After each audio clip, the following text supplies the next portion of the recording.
Good afternoon all of you. हम आज की क्लास में स्टार्ट करेंगे अपने प्रीवियस टॉपिक को ही, I mean new ratio and sacrifice ratio. कुछ कंडीशनल क्वेश्चन हमने किए थे एंड आई होप आपने उन सब की प्रैक्टिस भी की होगी। आज हम उसी टॉपिक को आगे लेते हैं। एक और कंडीशन हम आपके सामने आते हैं। कंडीशन क्या है वो भी आप अभी देखना। एक जो होता है फ्रॉम विच से,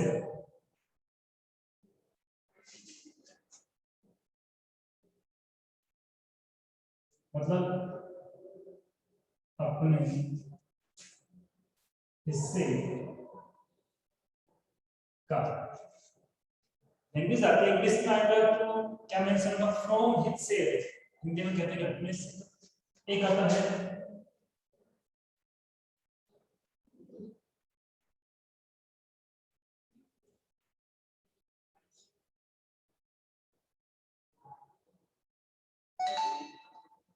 आउट ऑफ हिज से। एक जो अदर लैंग्वेज आती है कहते हैं आउट ऑफ हिज से। इसका मतलब क्या है? अपने हिस्से में से। एक कहा जा रहा है कि अपने से का, लेकिन कह रहे हैं कि अपने से में से। इस तरह की इंफॉर्मेशन नेटवर्क प्रॉब्लम हो रही है, कोई बात नहीं, रिकॉर्डिंग में आपको क्लियर मिलेगा। ओके, रिकॉर्डिंग में क्लास में आपको सेंड करेंगे, आपको बिल्कुल आप क्लियर मिलेगा, कोई प्रॉब्लम नहीं। अभी आप कोशिश करते रहो जितना आप समझ सकते हो, ठीक है? रिकॉर्डिंग में बिल्कुल क्लियर मिलेगा, वहां पे नेटवर्क की प्रॉब्लम नहीं होगी। जितना आप सुन सकते हो आप सुनिए, समझिए। देखिए फ्रॉम हिज से मतलब अपने से का, आउट ऑफ से इसका मतलब क्या है? अपने से में से। यहाँ क्या है? का मतलब इसका फ्रॉम, और यहाँ क्या? अपने से में से। यदि इस तरह की लैंग्वेज आती है तो आपको थोड़ा सा अवेयर होना है, थोड़ा ध्यान देना है। आपका क्वेश्चन रॉन्ग हो सकता है, आपने यदि प्रॉपर वे में उसको ध्यान नहीं दिया है। देखिए टॉपिक क्या है, किस तरह से करना है या नहीं करना है, और इसको मैं एक्सप्लेन करने के लिए एक एग्जांपल बनाऊंगा आपके लिए। जब अपना लास्ट एग्जांपल चल रहा था ए और बी 3:2 न्यू पार्टनर सी। ए और बी है, न्यू पार्टनर सी है, और सी कितने शेयर के लिए पार्टनर बन रहा है? नॉट गिवन, ये गिवन नहीं है किसी के अंदर, बट कुछ इंफॉर्मेशन है। ए sacrifice, A will sacrifice 1/2 of his share, and B will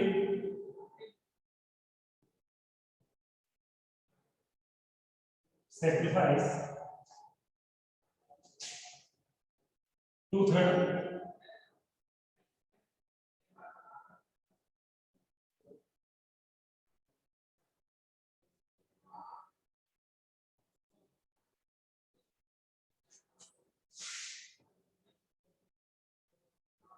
लिख लेंगे। चेंज करता हूं मैं थोड़ा सा। ऑफ हिज शेयर, अपने से में से अपने हिस्से का। ठीक है, तो देखिए एक क्वेश्चन मैंने आपके सामने प्रिपेयर किया है। ए और B there are two partner, new partner is C, the share of new partner is not given. A will sacrifice 1/2 of his share, कि ए अपने शेयर का 1/2 सैक्रिफाइस करेगा, बट बी के लिए B will sacrifice 1/3 from his share. ठीक है, एक में ऑफ हिज शेयर है, एक में फ्रॉम हिज शेयर है। किस तरह से हम इसको ट्रीट करेंगे वो आपको मैं एक्सप्लेन करने वाला हूं। ये बात आपको समझ में आ रही है वहां पे? तो फर्स्टली यहाँ सैक्रिफाइस के रिगार्डिंग इंफॉर्मेशन है, इसलिए हम यूज करेंगे कौन सा मेथड? First method. और इसमें हम कैलकुलेट करेंगे फर्स्ट की सैक्रिफाइस। हम क्या कैलकुलेट करेंगे? हम कैलकुलेट करेंगे सैक्रिफाइस रेशियो। ठीक है, and how to calculate sacrifice ratio in this question? Official कहता है, ये ऑफिशियल इंफॉर्मेशन आती है। इसका मतलब क्या है? हम डायरेक्टली इसका सेल निकालते हैं, कैलकुलेट करते हैं। तो a कितना करेगा? a का सेल कितना था? 3 5 कितना? 3 5। अब इस 3 5 का कितना? 1/2। 3 5 कितना? 1/2 को किसके फेवर में सैक्रिफाइस कर रहा है? c के फेवर में। इट मींस उसने कितना दे दिया? 3 10 दे दिया। या तक बात समझ में आ गई? तो जब भी ऑफ का मैटर आएगा हम लोग कैलकुलेट करेंगे कि वो अपने हिस्से का कितना दे रहा है। तो 1/2 दे रहा है अपने हिस्से का, अपने हिस्से का 1/2 दे रहा है। उसका शेयर कितना है? 3 5 है ना, तो 3 5 का 1/2 कितना होगा? 3 10 होगा। और अब बी के लिए क्या बोला है? From his sale. Listen carefully and properly. जब फ्रॉम हिज सेल गिवन होता है, इसका मतलब ये होता है कि ऑलरेडी आपको सैक्रिफाइस रेशियो भी गिवन है, तो हमें यहाँ पे सैक्रिफाइस रेशियो बी का कैलकुलेट नहीं करना है।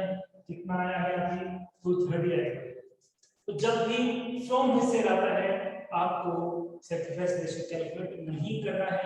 आपको सैक्रिफाइस रेशियो ऑलरेडी गिवन है। कैसे? मैं कहूं कि आपको 120 रुपीस देना है, एक्चुअली मैं ये नहीं बता रहा हूं कि आपको कितना देना है, नहीं बता रहा, पर मैं कह रहा हूं कि मैं आपको 40 रुपीस दूंगा। मेरे पास जो भी है उसमें से, मेरे पास जो भी है उसमें से आपको मैं 40 रुपीस दूंगा। तो 40 क्या है? ऑलरेडी डिसाइड कर दिया ना मैं कितना दूंगा। पर मैं ये नहीं कहता, और मैं कहता मैं मेरे शेयर जो भी है उसका 1/2 दूंगा। इसका मतलब पहले मुझे 1/2 कैलकुलेट करना पड़ता और उसके बाद मेरा अमाउंट आता। ठीक है, एक तो कहेंगे तो डायरेक्ट में कहें कि मैं इतना दूंगा, मेरा शेयर जो भी है मैं उसमें से इतना दूंगा। इसका मतलब डायरेक्टली सैक्रिफाइस होता है। पर मैं कह रहा हूं कि मैं मेरे शेयर का इतना सैक्रिफाइस करूंगा, तो पहले कैलकुलेट करो उसके शेयर का इतना होगा कितना। ठीक है, अब सैक्रिफाइस अपने पास इंफॉर्मेशन आ चुकी है। हम कैलकुलेट करेंगे यहाँ पे न्यू रेशियो। हम क्या कैलकुलेट करेंगे? न्यू रेशियो हम यूज कर सकते हैं old ratio minus sacrifice ratio. अब यहाँ पे देखिए आप किस तरह से यूज करना है। A B C. ए का ऑलरेडी से हमें गिवन है 3/5। बी का भी हमें गिवन है 2/5। ये ए का, ये बी का। सैक्रिफाइस की बात करें, इसका कैलकुलेट कर लिया 3/10। इसका गिवन है 2/3। इसका अभी पता नहीं है, बट ये दोनों जो सैक्रिफाइस करेंगे उनका सम, उनका प्लस किसका शेयर बन जाएगा? न्यू पार्टनर का शेयर बन जाएगा। ठीक है, कैलकुलेट करते हैं। तो आप इसको सॉल्व करके बताइए कितना आंसर आएगा। इसको सॉल्व करके बताइए कितना आंसर आएगा। 5/10 2 10 again 6 again -3, it means 3/10। यहाँ बात में 3 तो 6 हो गया। कितना हो गया? 6 हो गया।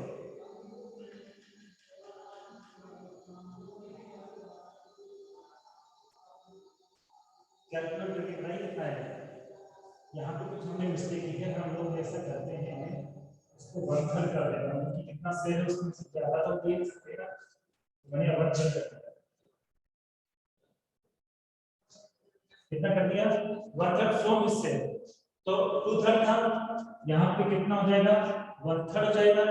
तो 2/5 में से 1/3 नहीं, थोड़ा चेंज करना, क्योंकि मेरे पास 10 है तो 10 में से मैं 11 नहीं दे सकता। जितना मेरा है उसमें से कम ही लूंगा ना। तो हमने जो पहले क्वेश्चन बनाया हुआ है, हमने ध्यान दिया, मैं ध्यान दिया, दिस इज माय मिस्टेक। तो वो अपने सेल में से कितना दे रहा है? 1/3 दे रहा है। और जब में से फ्रॉम बोलता है तो ऑलरेडी वही सैक्रिफाइस होता है। यहाँ पे कितना आ जाएगा? ये तो यहाँ पे 3 6 हो गया -5 1/15 कितना हो गया? 1/15।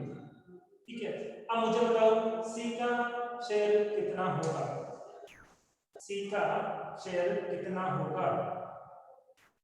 हमें इस क्वेश्चन में ये केवल नहीं है कि सी कितने शेयर के लिए पार्टनर बना है, हमें केवल नहीं है how to calculate C share. सीधी सी बात है, जो ए और बी का सैक्रिफाइस है, ए और बी का जो सैक्रिफाइस है उसका हम सम कर देंगे तो किसका शेयर आ जाएगा, ए और बी का जो हम सम कर देंगे तो किसका शेयर आ जाएगा, न्यू पार्टनर का शेयर आ जाएगा।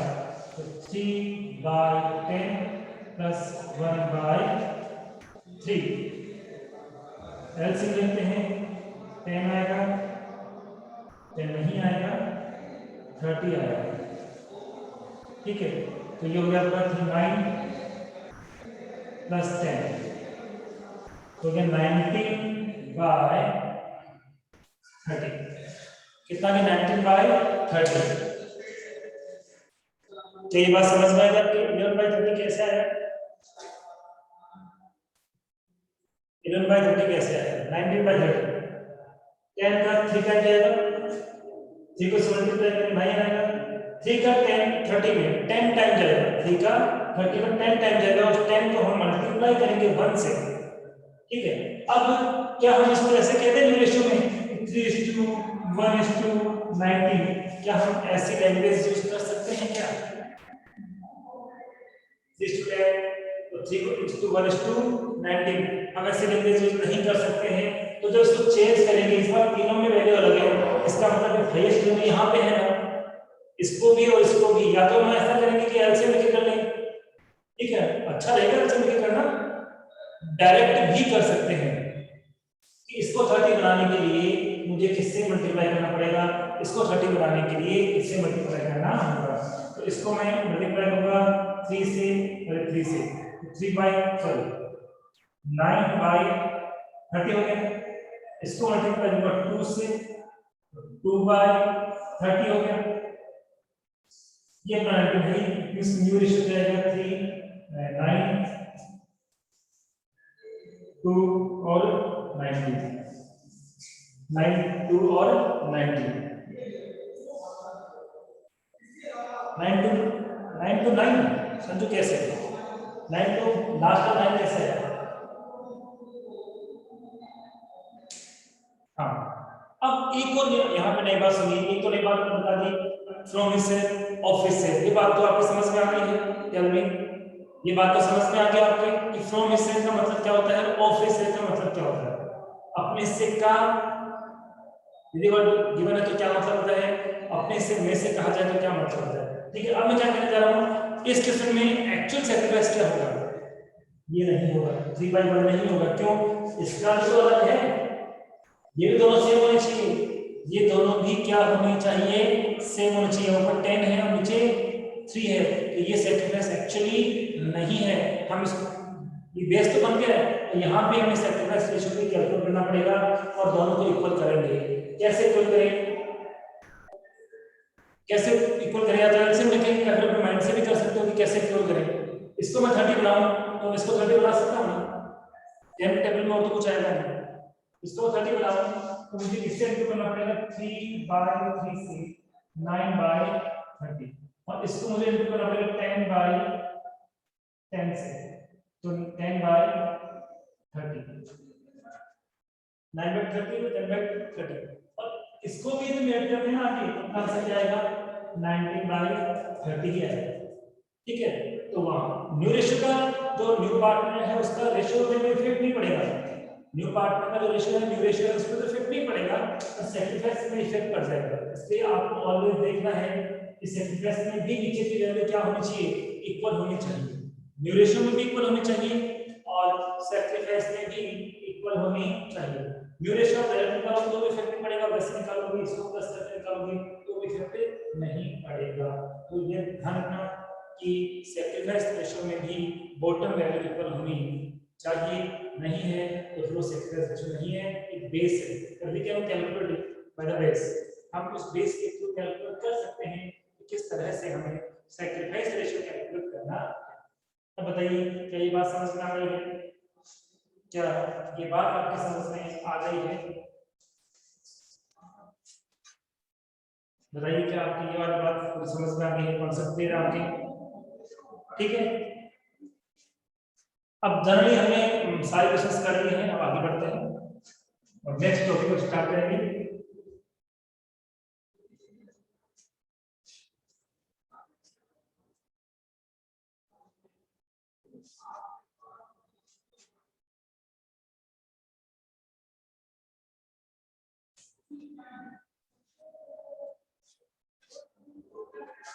ओके, एक न्यू पार्टनर जब किसी फर्म में एडमिट होता है तो उसको क्या कंट्रीब्यूट करना होता है? एक न्यू पार्टनर जब किसी फर्म में एडमिट होता है तो उसको क्या कंट्रीब्यूट करना होता है? आई मीन उसको क्या लाना होता है? फ्री ऑफ कॉस्ट तो हम उसको पार्टनर बनाएंगे नहीं, कुछ तो उससे लेंगे ना, तो क्या लेंगे उससे? क्या आप मुझे बता सकते हो? चलो मैं बता देता हूँ, ठीक है। एक न्यू पार्टनर जब भी किसी भी बिजनेस में एंटर होता है, एक न्यू पार्टनर जब भी किसी बिजनेस में एंटर होता है तो कंट्रीब्यूशन उसको करने होते हैं, एक एज ए कैपिटल और एक एज ए गुडविल। कितने कंट्रीब्यूशन करने होते हैं? There are two contribution. First क्या है? Capital, I mean as a capital, and जो सेकंड है वो है गुडविल। एक तो न्यू पार्टनर का कंट्रीब्यूट करना पड़ेगा कैपिटल, और एक उसको कंट्रीब्यूट करना पड़ेगा गुडविल। एक तो कंट्रीब्यूट करना पड़ेगा कैपिटल और एक कंट्रीब्यूट करना पड़ेगा उसको कैपिटल, कैपिटल और गुडविल। अभी हम फिर इसकी बात कर रहे हैं, फिर हम इसकी इस टॉपिक को भी डिस्कस करेंगे, ठीक है। अब एक न्यू पार्टनर जब बिजनेस में आता है कितने टाइप से वो कैपिटल लेकर आ सकता है? एक न्यू पार्टनर है, हमने कहा भैया इससे आप हमारे पास आए और कहा कि आप ना आपको हम अपनी फर्म में as a new partner admission दे दें, तो हम क्या बोलेंगे? ठीक है, एडमिशन तो हम आपको दे देंगे, लेकिन आप क्या लेके आओगे? आप कैपिटल लाना होगा। अब आप कैसे कैपिटल ला सकते हो? कितने तरह से, कितने टाइप से आप बिजनेस को कैपिटल दे सकते हो? कितने तरीके से आप बिजनेस को कैपिटल दे सकते हो? ठीक है, तो मैं बताता हूँ कितने तरीके से आप दे सकते हो। Two types. कितने टाइप से? टू टाइप से। फर्स्ट क्या है? As a cash, as a cash कि जितने भी हमने कैपिटल बताया उसने क्या कहा? ठीक है लो, हमने कहा 1 लाख रुपए चाहिए, उसने 1 लाख रुपए निकाला, ये लो, ठीक है, हैंड टू हैंड सेटलमेंट दे दिया। फिर क्या है? As a assets and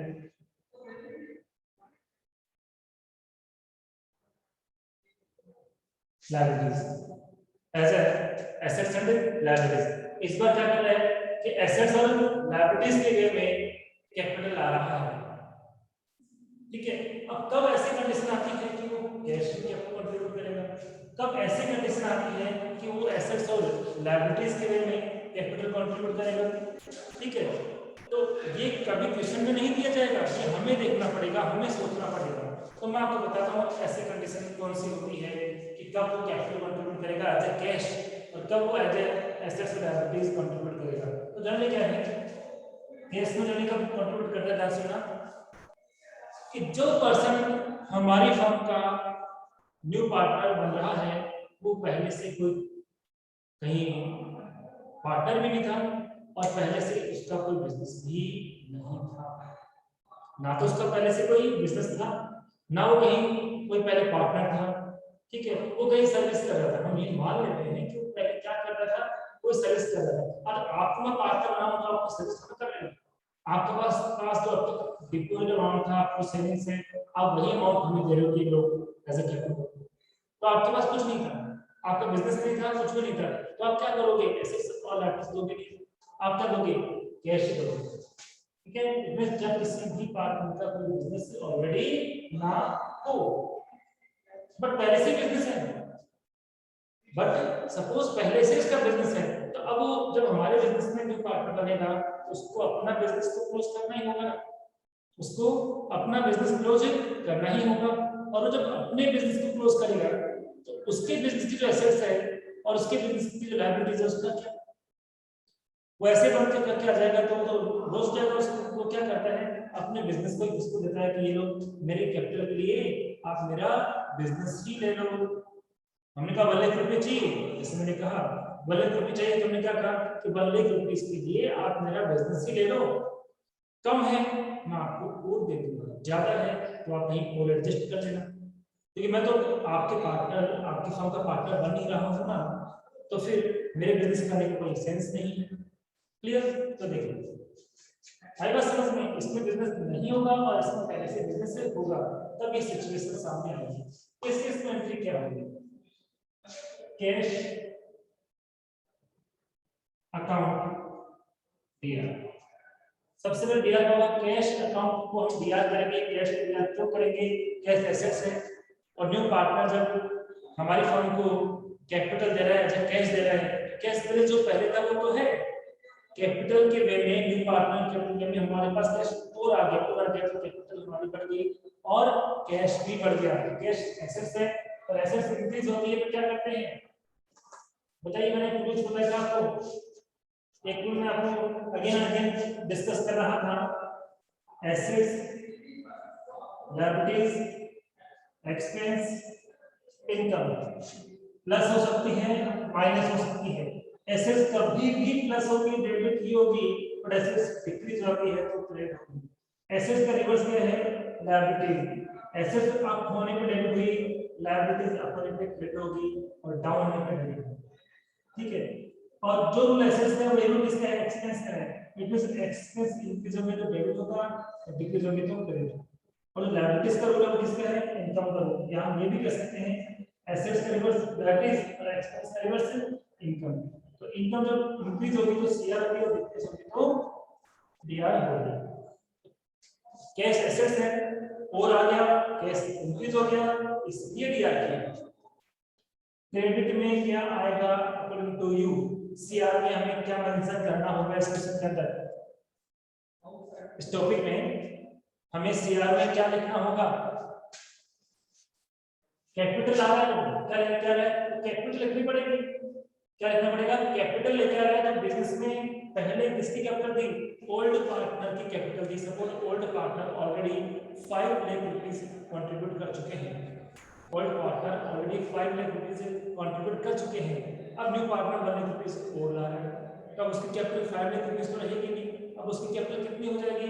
5 lakh plus 1 lakh, total कितनी हो जाएगी? 6 लाख हो जाएगी। तो कैपिटल हो जाएगी इंक्रीज जाएगी और कैपिटल इंक्रीज हो जाएगी तो डेबिट करेंगे या क्रेडिट? रूल सामने है। कैपिटल इंक्रीज जाएगी तो डेबिट करेंगे या क्रेडिट करेंगे? एब्सोल्युटली क्रेडिट करेंगे। कैपिटल लायबिलिटीज है, लायबिलिटी इंक्रीज होती है तो क्रेडिट करते हैं। बट देखो मैं लिखूंगा यहाँ पे कैपिटल, क्या लिखा है? कैपिटल।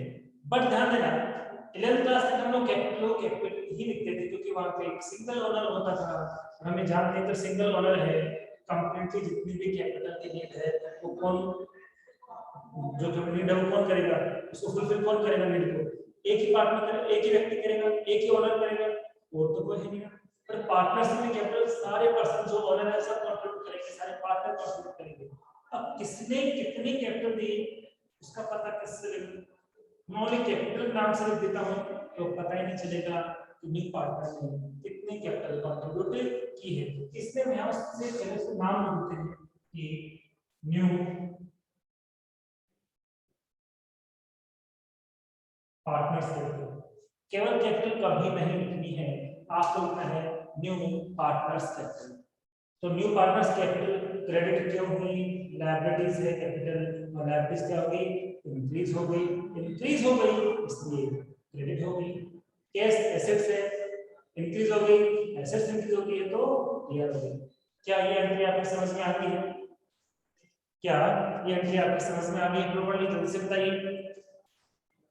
मेरे से क्या बनेगा? Being capital brought by new partner, being capital brought bye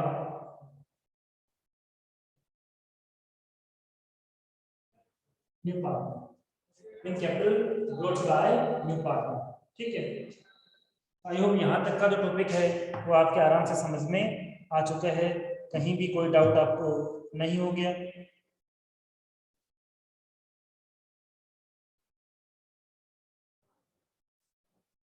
ठीक है, कोई डाउट यहाँ तक? कोई डाउट है आपको यहाँ तक? ओके, ठीक है, आज की क्लास में इतनी लगी, डिले होने की वजह से नेक्स्ट क्लास में इफेक्ट हो गई है, बट चलो कोई बात नहीं, इस टॉपिक को डिस्कस कर लेते हैं, इसकी बात करते हैं।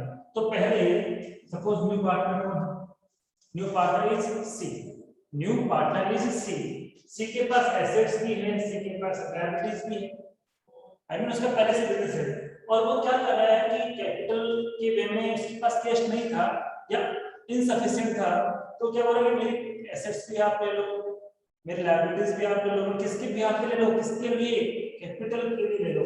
तो बिजनेस के पास बिजनेस की एसेट तो पहले से थी, अब न्यू पार्टनर की एसेट्स भी किसके पास आ जाएगी, हमारे बिजनेस के पास आ जाएगी।